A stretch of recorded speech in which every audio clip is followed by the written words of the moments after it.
Bienvenue à tous les amis dans ce nouvel épisode de Planète Ingé, le premier podcast qui donne enfin aux ingénieurs une place de choix dans le brouhaha des médias pour vous permettre de comprendre l'actualité et ses enjeux grâce à ceux qui agissent, construisent, innovent et font bouger les lignes au cœur de notre société en pleine transformation. Ce podcast est entièrement coproduit avec vous, ses auditeurs, avec pour objectif de le faire grandir sans qu'il ait besoin de faire appel à de la publicité pour continuer d'exister. Alors si vous aimez l'émission et que vous souhaitez aider Planète Ingé, vous pouvez faire un don direct sur la page Tipeee de l'émission qui se trouve à l'adresse soutenir.planeteinger.fr. L'argent récolté sert à payer les charges de l'émission, la publicité pour le faire connaître, mais aussi l'équipement et les déplacements pour plus de super interviews sur le terrain. Je vous mets le lien dans le descriptif de l'épisode. N'oubliez surtout pas de vous abonner et je vous laisse en compagnie de l'invité pour un nouveau super épisode de Planète Ingé. Bonne écoute!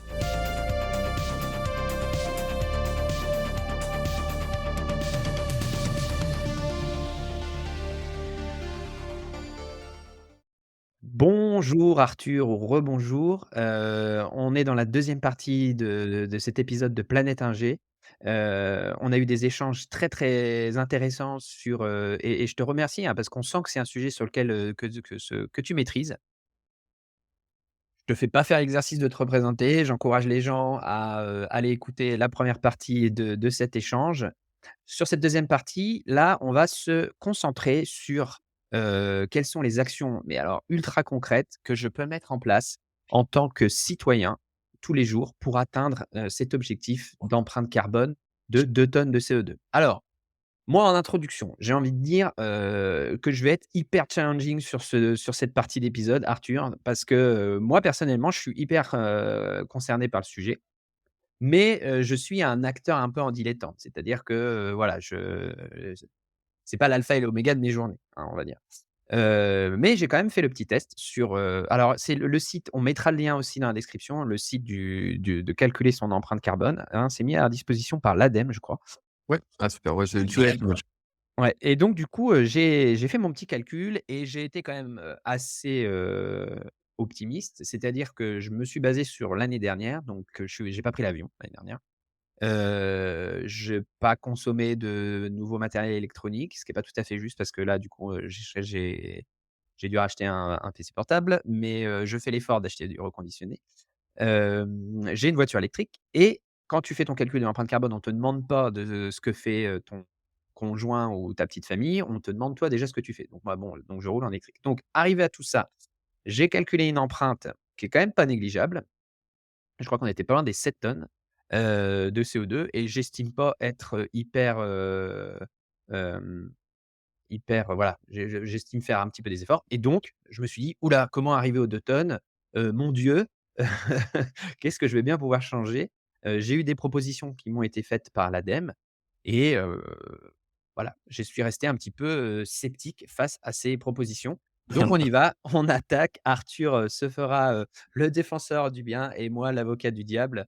Voilà, bah, qu'est-ce que tu veux nous dire en intro par rapport à tout ça, le principe d'empreinte carbone et énergétique par personne dans le système énergétique? Une phrase bien compliquée, qu'est-ce que ça veut dire?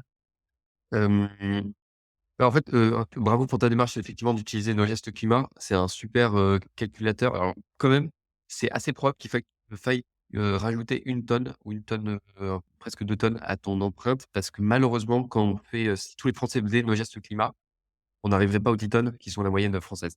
Ah Parce ouais, qu'il d'accord, leur manque des petits bouts. Si vous incroyable. voulez la Rolls Royce de l'empreinte, enfin du calculateur, c'est MyCO2 fait par Carbone 4, un des cabinets pionniers dans le domaine.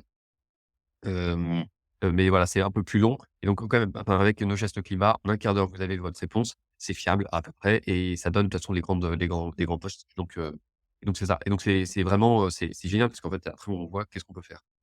Et alors qu'est-ce qu'on peut faire? En fait, ça dépend où sont nos gros postes d'émission, et donc il y a, les je pense que tu as vu le premier, c'est les services publics. Ça, on peut pas y toucher. Ensuite, il y a l'alimentation, le logement, la consommation et le transport. OK. Un voilà, un Ah citoyen. Ouais, vas-y. non, non, très clair. Tu viens de les dire, excuse-moi, répète-les, bah, du coup, je t'ai coupé. Ouais, mais effectivement, ben, un Français, il se déplace, il transporte, il mange, l'alimentation. il se chauffe, enfin, en tout cas, il vit quelque part, il se loge, il consomme et puis il y a les services publics. Donc là, méthodologiquement, c'est un peu différent. C'est les services publics, on dit: «Bah, donc, on a besoin d'une armée, on a besoin d'une justice, et cetera, d'éducation» et donc on prend toutes ces émissions, on les divise par la population française et même tarif pour tout le monde. Et ce même tarif, c'est combien déjà? Alors ça dépend, les calculateurs, mais entre 1,4 et 1,6 tonnes de CO2 équivalent par personne et par an. Déjà, on a Oui. déjà, bien proche de la limite, quoi. Mais de manière générale, tous les autres postes, ils sont autour de 2, enfin ça dépend les calculateurs, mais autour de 2, voire bien au-dessus de 2 et donc il y en a de toute façon aucun peut se dire, bah, je suis au voilà, je suis exemplaire, je n'ai pas à bouger. Comme il faut passer de 10 à 2, de toute façon les efforts structurels gigantesques, personnels et collectifs, sont voilà, sont nécessaires, Oui. Alors du coup, ça rentre en ligne de compte par les objectifs qui sont, j'imagine, donnés par, le gouvernement aux services publics, à ces choses-là, de se transformer eux-mêmes, mais entre guillemets, «ça ne nous concerne pas», mais ça impacte notre impact. Parce qu'on en on ouais, tout à fait. OK, bah, écoute, tu veux commencer par quel sujet, c'est quel quelque chose? Alors l'expérience, celui qui est le plus touchy, c'est l'alimentation. Alors on Alors, y va. ici parce que justement dans Horizon décarboné là, notre atelier, et bah, il on fait son empreinte carbone à 2 tonnes, et il y a forcément la question de l'alimentation et les gens ont des choix, les participants ont des choix de cartes, avec différents types d'alimentation et c'est celui qui, provoque le plus de débats. Voilà, c'est pour ça. Et D'accord. Ah bah, tu vois, c'est marrant, moi j'aurais pas dit que c'était celui-là qui voilà. Bon, donc, action concrète, alimentation, qu'est-ce qu'on fait? Dis-nous. Et bah, après, on fera on fait le débat en même temps. bah, alors, ouais, vraiment, moi, je suis ingénieur, je suis tellement déformé, je suis vraiment un foutu ingénieur et donc je calcule, j'observe, je pose les choses sur la table et après, parfois, je prends position, mais heu et donc qu'est-ce qui se passe? C'est que notre l'empreinte de notre alimentation, elle est à 2,4-2,6 tonnes de CO2 par personne. Ça dépend les calculateurs, comment on calcule tout ça, mais donc voilà, c'est hyper important et qu'est-ce qui pèse beaucoup? Et bah, c'est la viande et qu'est-ce qui pèse beaucoup dans ce qui pèse beaucoup? C'est la viande rouge. Il se trouve que, quand à quantité de protéines, équivalent, hem, la viande de bœuf émet alors ça dépend ce qu'on quand on compare, mais 10 à 50 fois plus que d'autres protéines. 50 c'est quand on compare avec des protéines végétales. Heu, et donc, bah, en fait, là, il y a en fait, c'est simple, mais il y a pas possi enfin, on peut pas, ne pas baisser son empreinte de sa consommation de viande, pour avoir la neutralité. Voilà, c'est Et c'est d'accord. Alors du coup, ça c'est rigolo parce que, bon, moi je suis pas du je fais pas je suis un bon vivant, c'est clair. Je fais un petit peu attention à ce que je mange parce que, je fais beaucoup de sport, donc j'ai besoin d'avoir une alimentation, riche en protéines et du coup, en regardant un petit peu ce sujet de l'empreinte carbone et de l'alimentation, on se rend compte que déjà, si on veut avoir un apport de protéines suffisant pour, avoir un corps d'athlète comme le mien, non, je plaisante, c'est pas du tout le cas, mais il faut quand même, une certaine quantité de protéines par jour. On se rend compte que si on devait la consommer en viande traditionnelle, ça représente, déjà un budget. Donc voilà, moi je me suis rendu compte d'un point de vue personnel que basculer sur, de la protéine végétale, même, voilà ce qu'on appelle de la whey ou enfin des trucs, ça fait des apports, qui sont pas de la viande, mais largement suffisants pour couvrir, son besoin, de tous les jours donc mais pourtant, voilà, ça m'empêche pas d'aimer la viande et d'en consommer de temps en temps. C'est vrai que c'est quoi les objections que tu as, souvent là-dessus? Parce que on voit que c'est un sujet quand même, qui agite les passions, mais en vrai, au quotidien, ça change pas ça ça va ça va pas impacter, la vie des gens de manger, une fois de la viande rouge dans la semaine ou une fois par mois, quoi. Bah, oui, oui, enfin, bah, en fait, effectivement, moi, je suis pas non plus, je mangeais de la viande, maintenant je mange que quand on me l'offre, donc heu, genre et pour moi, ça a pas été un énorme renoncement, par exemple, de me dire ça, donc émotionnellement, je suis assez détaché de ça, mais oui, il y en a pour qui c'est vraiment hyper important. Le seul truc, bah, en fait, c'est pas forcément plus de viande. Pour commencer, on peut faire, plus de viande rouge et voilà et ça veut pas dire non plus de protéines animales. Après la viande, on peut manger des œufs. Bah, nous-mêmes, on est éleveurs de pondeuses, on produit des œufs et c'est, la protéine, animale qui a le plus faible impact. C'est pour ça que moi enfin d'ailleurs avec mon éthique, mes convictions, c'est pour ça que j'ai accepté enfin je peux être, éleveur de pondeuses, sinon je ne le serais pas. Ou le lait. Et Et aussi, le lait par mmh. protéine animale, est peu émissif. Est-ce que pour atteindre les 2 tonnes, très sérieusement, est-ce qu'il Oui. faut complètement éliminer les protéines Ah, animales? Ou effectivement. est-ce que réduire, et basculer en tout œuf ou en tout poulet ou en tout, ou en tout, laitage? Est-ce que ça suffirait? Ou en tout protéines, végétales? Est-ce que ça de toute façon, on peut pas se passer de protéines, le corps humain ne peut pas donc Exactement, donc il faut des protéines, ça vous avez été voilà, c'est hyper important, il faut de la protéine. Ça, c'est très, très clair. ouais, Et donc la réponse à ta question, c'est ça dépend. En fait, parce qu'en fait, on a un crédit carbone, on va dire, de 2 tonnes par personne, CO2 d'équivalent et donc bah, ça dépend ce qu'on fait avec le reste. Et donc plus on va consommer, de viande, plus c'est moins il restera de place pour le reste et donc en fait, c'est ça qui amène la avec Horizon Décarboné. C'est ça qui, moi, je trouve vraiment génial dans le jeu, c'est que bah, en fait, on a des arbitrages. Il faut rester en fait, à 2 dogs, on veut une vie sympa, sauf qu'en fait, il y a des choses à changer, personnellement et collectivement et comment on fait les arbitrages les uns avec les autres. Et donc pourquoi pas, enfin, c'est possible de continuer à manger de la viande à 2 tonnes, mais évidemment, on a moins de place pour, des choses plus émissives, voilà, qu'on va d'accord. voir. Voilà. Non, mais globalement, on se rend compte que, au point de vue de la consommation, c'est pas un effort, surhumain non plus et c'est pas la peine de culpabiliser de donner à vos enfants de la viande rouge tous les soirs, c'est pas ils en vivront pas forcément plus mal. Est-ce que dans l'alimentation, il y a d'autres sujets au niveau de moi, je pense surtout, voilà, on nous «bassine» entre guillemets avec le bio. Est-ce que ça a un impact par rapport à l'agriculture conventionnelle? Attention.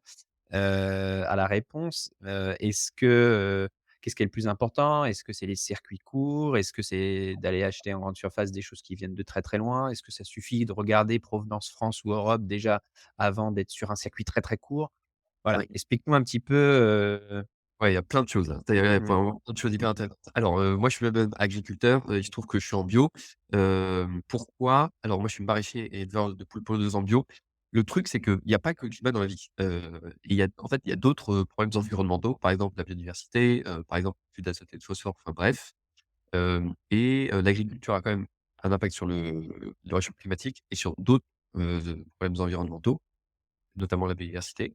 Hem et donc, de manière générale, pour la biodiversité, la préservation de la biodiversité, donc là, c'est l'IPBES, c'est un peu le GIEC de la biodiversité, dit, parmi les pistes de solutions, il y a le bio. Il y a pas que ça, mais ça en fait partie. OK. Alors, mais il y a pas que ça. Donc, pour les histoires de circuits courts, ce que j'avais dit là dans le précédent épisode, c'est que, dans l'impact climat de l'agriculture, le CO2 est assez faible parce que c'est méthane et protoxyde d'azote, méthane, le des vaches et protoxyde d'azote, les engrais agricoles qui font l'impact, 80-90. Et le CO2, bah, le pétrole pour les tracteurs, les camions qui transportent la nourriture. Et donc en fait, il vaut beaucoup, beaucoup mieux pour le point de vue climat, hein, faire venir de Nouvelle-Zélande des, légumineuses, donc des pois et voilà, OK. que manger un bœuf, français, d'un point de vue climat. Ça, c'est évident. Alors, faisons pratico-pratique. J'arrête de manger des steaks, mais j'ai le droit de manger toujours des kiwis de Nouvelle-Zélande. D'un point de vue climat, alors là, on compare pas les mêmes choses avec, savoir si c'est protéines ou pas, mais oui, oui, oui, enfin, d'un point de Oui, vue CO2, je d'un point de vue CO2, ça c'est très, très, très, très clair. Ça va vraiment, heu d'accord, OK. Bon, Heu, OK. mais après, voilà, il y a pas que ça, il y a la biodiversité, il y a les emplois, il y a l'autonomie stratégique en nourriture et tout et donc évidemment, D'accord. végétal, français et ou européen local quoi et puis, ouais et puis bio, ouais. D'accord. Après pour Mais répondre à du bio, le bio, alors, dans les notes, sur l'agro, ADEME et cetera, permet de baisser les émissions de CO2. Mais en partie, la principale explication, c'est que quand on prend des légumes, enfin, quand on achète des légumes en conventionnel, ils peuvent être produits sous serre, chauffés au gaz et ça met énormément de gaz à effet de serre et donc c'est, une des grosses explications du fait que, mmh. le conventionnel émet plus dans un régime général. Voilà. Alors du coup, comment on sait ça? Parce que déjà il y a c'est marrant parce que bon, tu as le je prends l'exemple peut-être des tomates, c'est bête, mais bon, il y a des donc c'est plus l'histoire de circuit, c'est les histoires peut-être de saison aussi parce que Ouais, ah ça, ouais, ouais.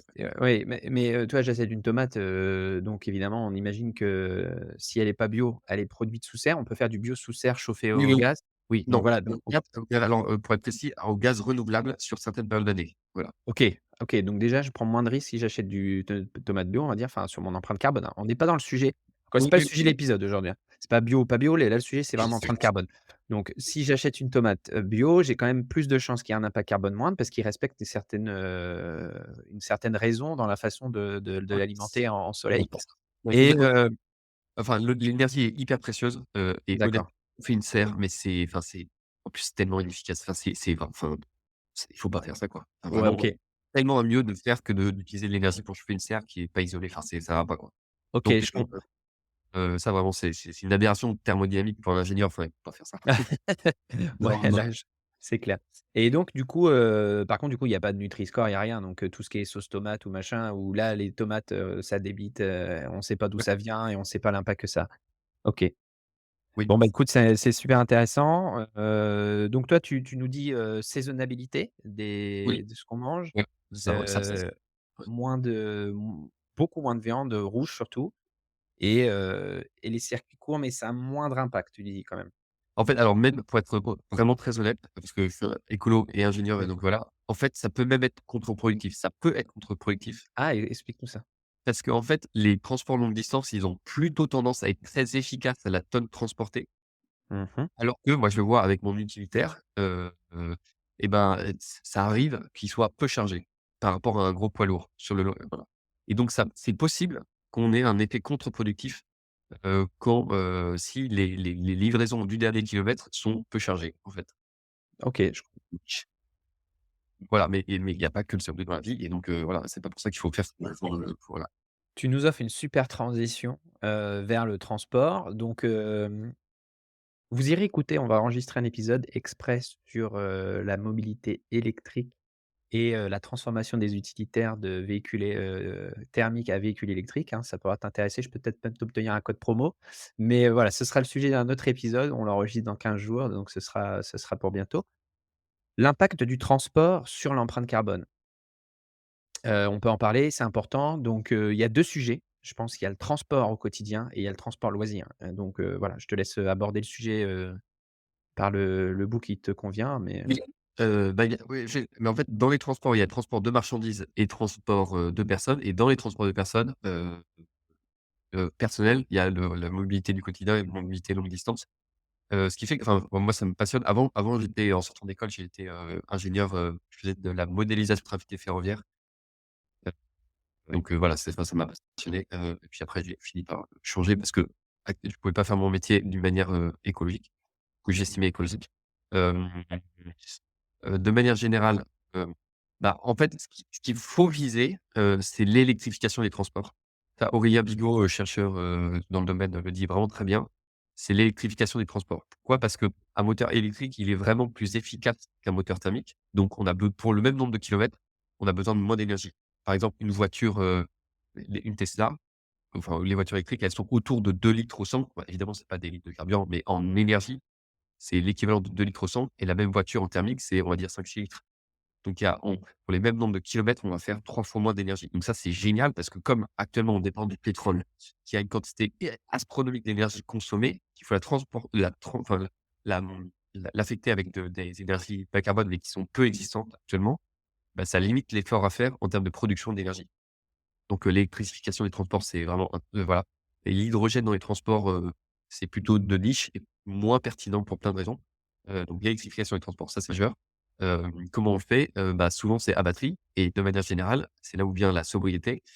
Plus les véhicules seront petits, moins on fera de kilomètres, moins les exigences de portée, enfin d'autonomie seront importantes, plus les batteries sont faibles et ça a plein de co-bénéfices. Donc évidemment sur le CO2 émis, ça c'est sûr, sur l'énergie nécessaire, pour produire et pour transporter les personnes et enfin aussi, bah, d'un point de vue autonomie, stratégique, pour, la France, on pourra pas on a des mines de lithium en France, on ne pourra pas, faire électrifier tout notre parc avec, mais de manière générale, on dépendra moins d'autres pays. Donc ça compte aussi.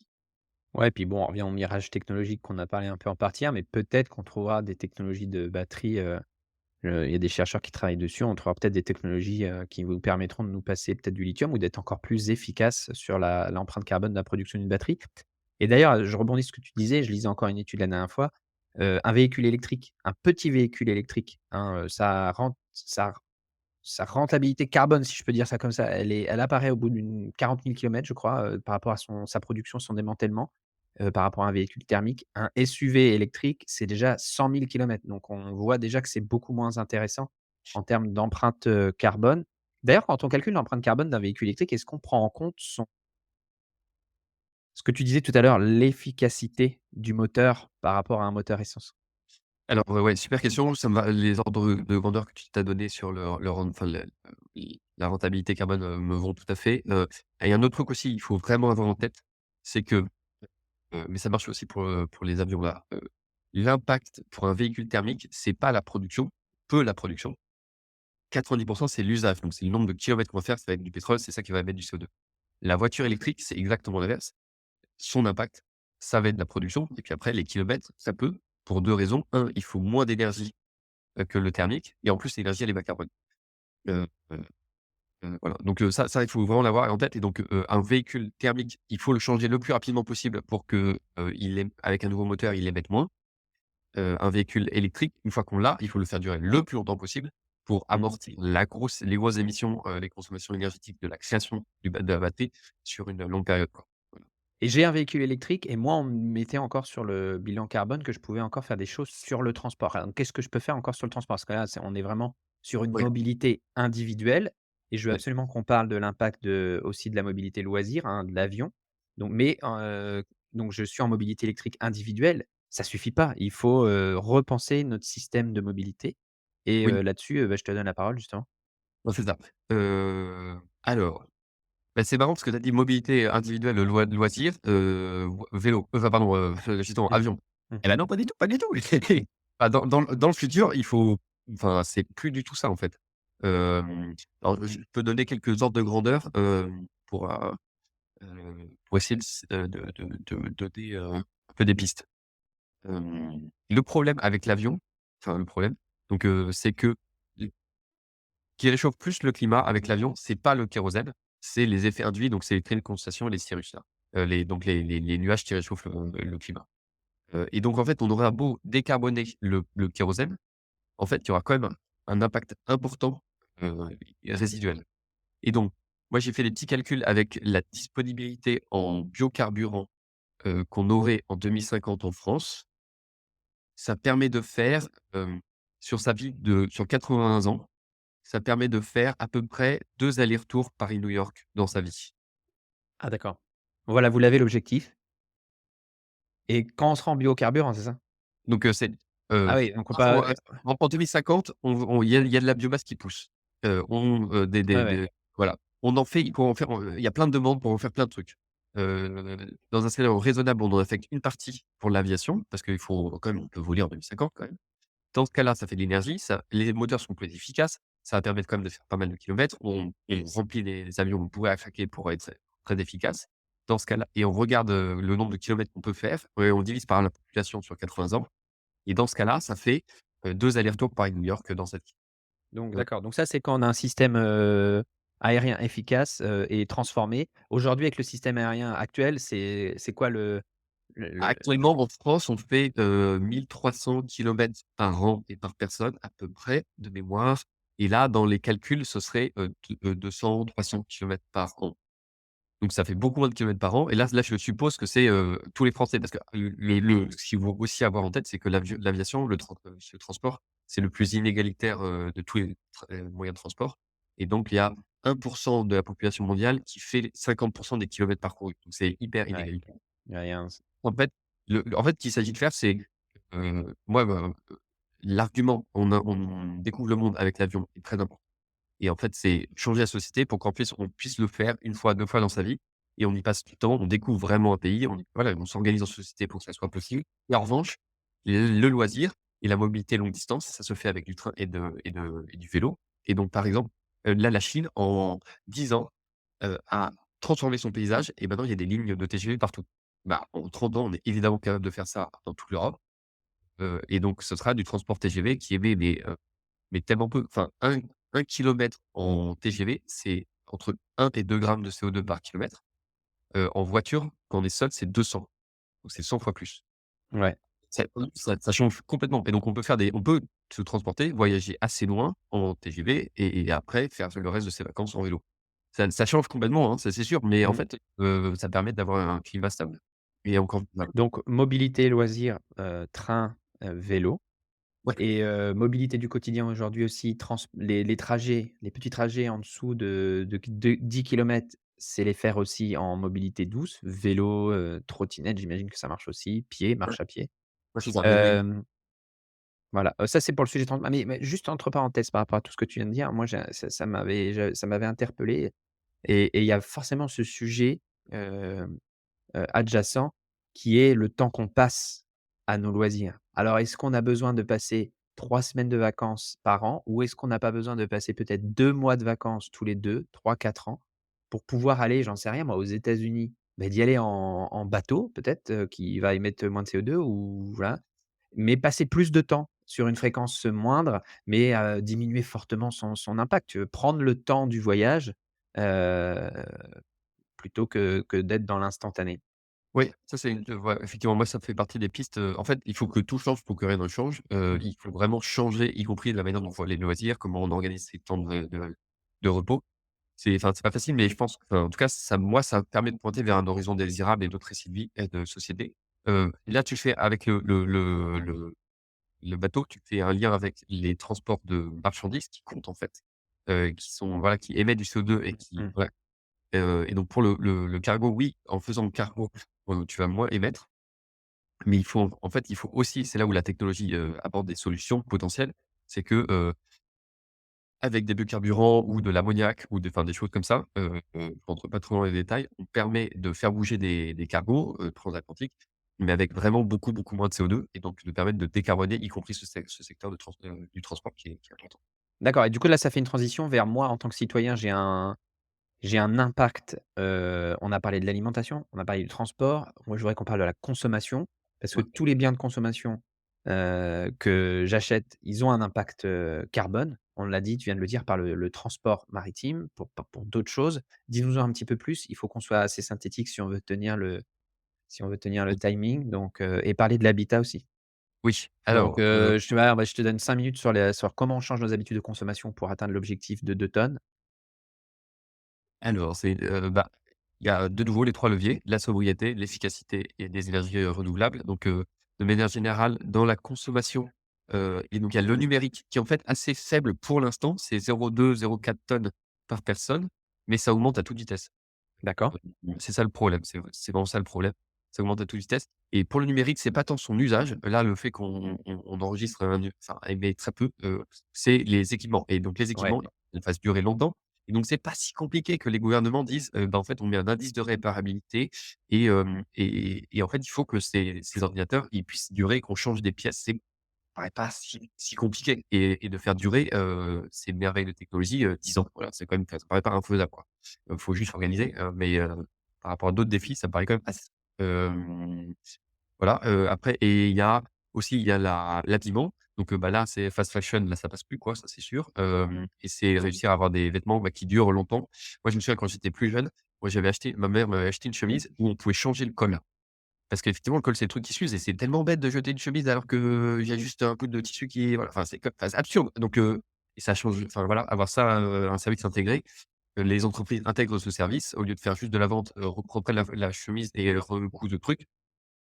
C ça permet de diviser par, 10, 15, 20, l'impact, voilà, donc, tout en faisant du business et en continuant à vivre. Donc, il y a pas mal de choses qui sont faisables, ça change en fait, là, à chaque fois là, ça permet d'introduire des choses. Il y a des choix personnels et il y a des choix collectifs et les citoyens doivent porter et influencer le politique pour que ça se fasse vraiment, quoi et ouais. l'accepter.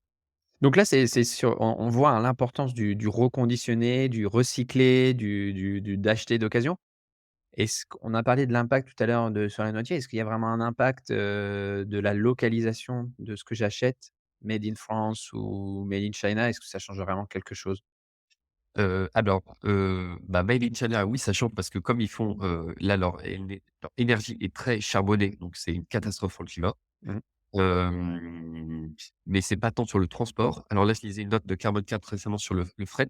Le fait qu'on demande avec, le commerce des temps de livraison de plus en plus courts, font qu'on va de plus en plus vers de l'avion au lieu du cargo. Donc Mmh. ça émet beaucoup plus et donc il donnait un exemple qui était assez intéressant. Alors là, c'est vraiment de tête, mais une enceinte connectée, je crois que la production en Chine, c'est 8 kilogrammes et par bateau, ce serait autour de 0,1 tonne pour le transport, mais par fret, ce serait 6 kilogrammes. Et donc ça change de voilà, il y a un facteur au moins 10, quand on demande des choses de plus en plus rapides, et que ça passe par le Donc brut. arrêter de ouais, arrêter de bah, on revient encore sur une notion de prendre le temps, quoi, tu vois? C'est Voilà, bon, bah, tu achètes un item en Chine déjà fabriqué. Alors ils vont décarboner leur électricité, donc c'est ça. peut-être que déjà ce sera peut-être moins carboné d'acheter en Chine que d'acheter en Allemagne. Mais ça, c'est la petite pique. Oui, je Mais sens. par contre, voilà, si vous êtes livré en 2 3 semaines, c'est pas très grave, quoi, c'est ça le message. Hem, on prend, j'ai 2 points que je veux aborder encore, donc là, on va prendre, 5 minutes sur l'habitat. Alors c'est là où moi je suis le plus challenging sur la question. Voilà, quand je reviens sur mon bilan carbone, on me dit, «Faut faire des modifications sur ton habitat». Alors, déjà il y a le mode d'habitat individuel qui j'ai l'impression tu m'expliqueras ça. Est-ce qu'il y a vraiment un impact sur le mode d'habitat individuel? Est-ce qu'on se dirige plus vers de l'habitat collectif? Et moi le truc de dire à chacun, «Pour réduire ton empreinte carbone, il faut que tu fasses des travaux, d'isolation, des machins». Moi je suis, bricoleur, j'ai fait beaucoup de travaux, je sais combien ça coûte et je peux te dire que c'est mission impossible. Je veux dire aujourd'hui, quand tu vois le prix de faire des travaux chez soi, heu et le budget, l'inflation et tout ce qui va derrière, demander aux gens de faire des travaux, mais c'est juste mission impossible. Donc ça, c'est pour moi, c'est une partie qui est hyper problématique et donc il y a 2 questions. C'est un, comment on fait pour ce biais-là économique? Heu, Est-ce que le futur de l'habitat, c'est pas plutôt un habitat collectif que l'habitat individuel et du coup, comment on va arriver à vivre Ouais. avec ça, quoi? Alors, je commence par la deuxième qui est plus simple. En fait, à horizon 2050, bah, on aura en gros le même parc que maintenant de logements. Donc en fait, c'est voilà, enfin donc en fait, la question se pose pas tant que ça. En fait, on aura les maisons qu'on a et puis voilà. Donc la question, c'est comment on fait avec. Donc OK. là, on revient à la première. Et de manière générale, là, il faut, se calmer sur les nouvelles maisons, en fait. Parce que ça émet vraiment beaucoup de CO2. Et Les donc il faut constructions neuves, tu veux dire? ouais, ouais, ouais. Dans tout enfin, tous les scénarios de transition, voient une baisse, des constructions neuves. Ah mais ça, c'est le la population augmente, donc à un moment donné, Alors, peu, enfin, très peu, alors il y a de la en fait, c'est pas tant la population qui augmente que la décohabitation, des choses comme ça. Et donc en fait, après il faut rentrer dans le détail et en fait là, ça devient compliqué, ah parce d'accord, OK. Bah, dans le sens, oui, oui, ça, ouais, ça devient compliqué. Je pourrais pas rentrer trop on dans les fera un détails. épisode, dédié à ça peut-être. En fait, là, c'est sous contrainte, il est vraiment préférable, de se mettre à rénover le parc qu'on a et de faire avec ce qu'on a que de construire des nouvelles, maisons. Ça, c'est dans le D'accord, OK. scénario, ça voilà. Et puis après, il faut voir justement l'ingénierie sociale pour réussir à avec cette contrainte, que ça passe d'un point de vue social. Et après la rénovation, mais alors je comprends que c'est hyper compliqué, mais c'est hyper, hyper nécessaire. Ouais, vraiment, il y a Beh oui, alors bah voilà, oui. ça c'est il y a pas moyen, quoi. En fait, on consomme tellement d'énergie pour chauffer nos habitats, l'air et l'eau, que i c'est vraiment dans tous les scénarios, on isole fond, voilà. Mmh, Et d'ailleurs, et c'est bon, intéressant ce que tu dis, ouais, on isole à fond donc là, il y a un biais économique. Donc peut-être que quand les gens râlent, ou le gouvernement fait pas assez, peut-être que là, il y a un levier, législatif de financement par l'État. Mais moi, ce qui m'horripile, c'est que s'il y a des aides, les prix augmentent et là, on est sur et l'inflation, elle est juste gigantesque. Mais je prends l'exemple, vous avez un crédit impôt fenêtre, les mecs, ils ont augmenté les prix de 25. Donc voilà, donc ça, il faut trouver un levier législatif là-dessus parce que là, aujourd'hui, ça fonctionne pas. Et ça, c'est la partie isolation, pour le chauffage, mais tu as parlé aussi de la façon dont on chauffe l'eau, dont on il y a d'autres choses dans le logement auxquelles on pense pas justement et qui sont, intéressants à oui, regarder? oui, mais alors vraiment le enfin, c'est enfin, c'est l'air qui est le plus important et après l'eau chaude, D'accord, OK. et en CO2 parce qu'on chauffe aussi beaucoup avec du gaz, mais c'est isolé donc pour avoir des comme des ordres de grandeur, hein, c'est on isole, mal 100 000 logements en France par an et il faut en isoler très bien 1 million par an à partir de maintenant. Voilà, parce qu'on a 30 ans et ça fait 30 millions et c'est à peu près, on a 36 millions de logements donc on y est presque, quoi. Sachant qu'évidemment on va passer de 100 à 1 000 000 et donc il faut se faire en quelques années mais voilà. C'est et en fait on est gagnant parce que ça crée de l'emploi, parce qu'on évite de l'importation de gaz et donc on est gagnant sur la balance, commerciale. On est gagnant, sur, le stockage du carbone parce qu'on peut le faire bas carbone en stockant, du carbone dans les murs en isolant. On est gagnant sur les factures des citoyens qui auront voilà, on est gagnant sur le confort, d'été et d'hiver parce qu'on permet de faire les 2 quand on isole par l'extérieur. Et donc en fait, on est gagnant tout, partout, partout, partout.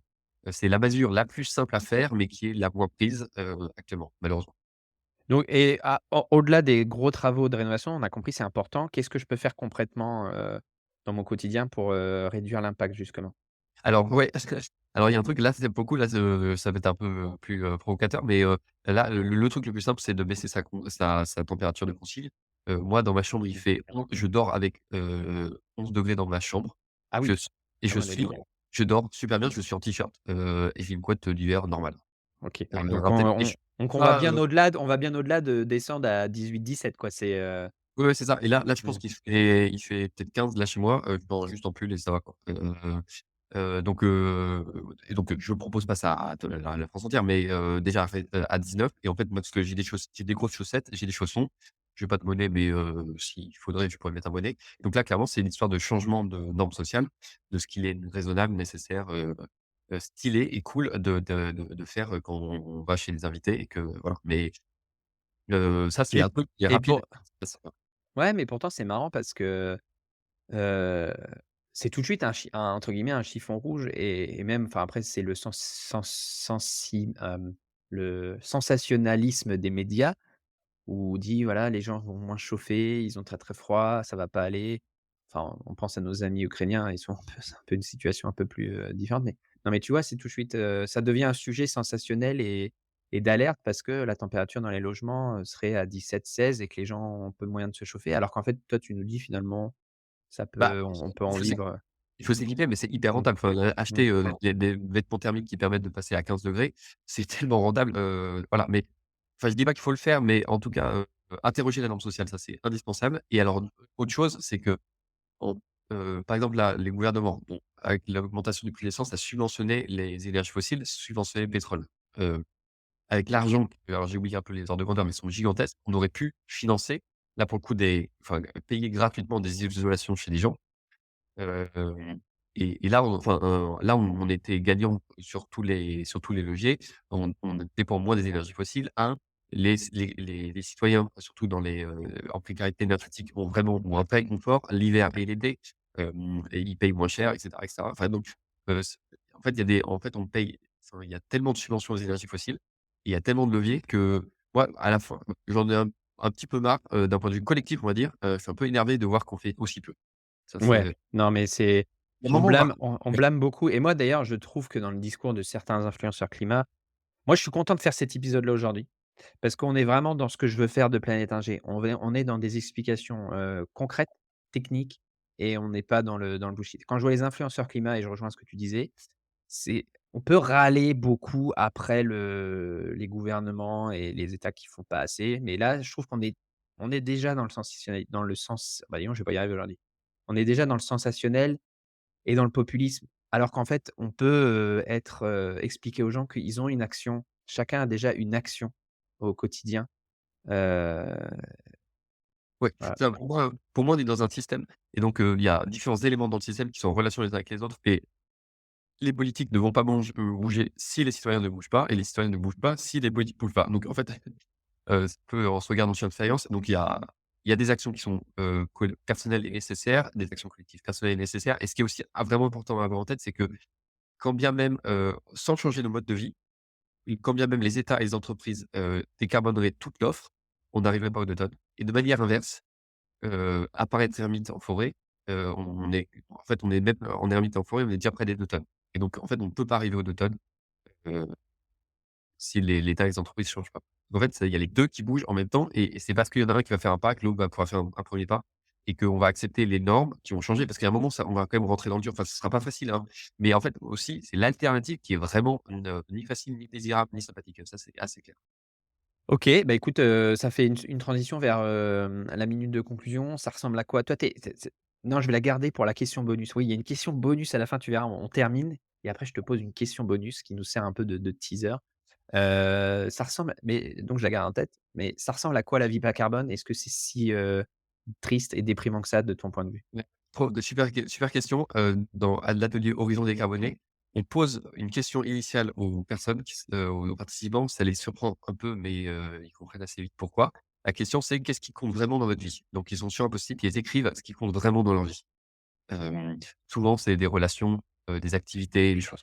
Voilà. Ils font l'atelier et à la fin, tour d'émotion de comment ils se sentent. Souvent, bah, c'est de la joie, de la colère pour l'inaction de certains, de la peur et cetera. Mais aussi de la sérénité. Ça arrive parce qu'ils se disent: «En fait, là, je relis ce qui est vraiment important pour moi et en fait, dans la vie que j'ai dessinée dans cet, horizon décarboné à 2 tonnes, en fait, oui, ça passe». Enfin, oui, en fait, ce qui compte, c'est bien sûr, il y a des choses, il faut tout changer pour que rien ne change, mais ce qui compte vraiment, je le ferai à 2 tonnes et en fait, donc je suis OK pour que ça change et donc Donc il y a beaucoup de choses qui changent, beaucoup de choses qui changent à 2 tonnes, mais ce qui compte, reste. voilà, bah, écoute, c'est le mot de la fin. Heu, on garde la question bonus en tête pour juste après. Je te laisse encore ton instant promo de la fin de la deuxième partie. Vas-y, c'est à toi.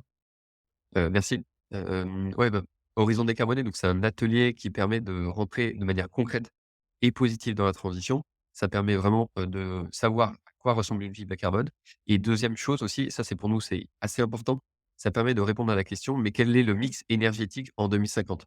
Il faut produire de l'énergie, heu et il faut que ça soit bas carbone. Est-ce que ça vient avec des éoliennes? Est-ce que ça vient avec du nucléaire? Est-ce que ça vient avec du photovoltaïque? Est-ce que ça vient avec des biocarburants et cetera? Et donc il y a une deuxième partie dans l'atelier qui permet de répondre à ça. Et donc ça permet de faire 2 choses, bien d'articuler le côté personnel, qu'est-ce qu'une vie concrète à 2 tonnes? Et le côté collectif, quelles sont les décisions collectives qu'il faut faire pour, avoir, de l'énergie bas carbone? Sachant qu'évidemment, on met pas une éolienne dans son jardin et une centrale nucléaire, à côté de chez soi, enfin juste à côté de chez soi.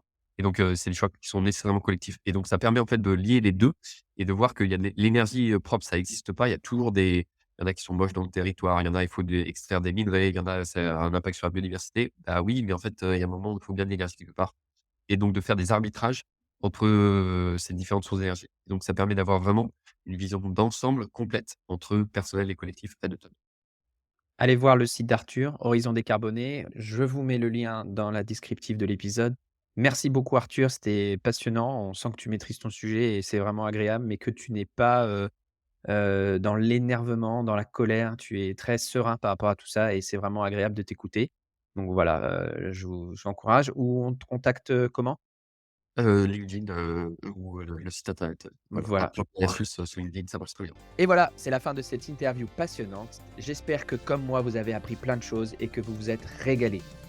Si vous avez aimé, surtout partagez l'émission autour de vous.